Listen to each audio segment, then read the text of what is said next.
জার্নিতে অবশ্যই একটা চা থাকতে হবে। Welcome to Abdulpur junction. শুভ সকাল জয়পুরহাট রেল স্টেশন থেকে আমি রুহুল আমিন।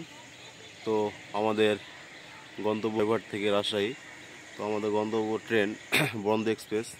তো আমাদের ট্রেন ছাড়বে প্রায় 8:10, কিন্তু টাইম অনুযায়ী তো সেভাবে আসবে না।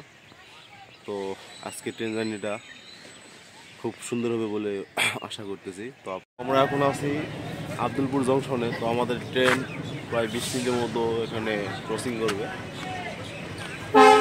20 মিনিট এখানে দেরি করতে হবে। আর এই যে Abdulpur, welcome to Abdulpur junction. আমরা আছি এখন আব্দুলপুর জংশনে। এটি নাটোর জেলার সব থেকে বড় একটি জংশন। এই জংশনটি আপনার নাটোরের লালপুর অবস্থিত। তো আমাদের গন্তব্য ট্রেন বন্দে এক্সপ্রেস এখানে 20 মিনিটের একটি বিরতি দিছে, হয়তো লোকোমোটিভ চেঞ্জ করতেছে। আর এই বিরতির টাইমে হয়তো একটা চা আড্ডা হবে। এই শীতের টাইম এই বন্দে এক্সপ্রেসে ট্রেন জার্নির সকালবেলার এই দৃশ্য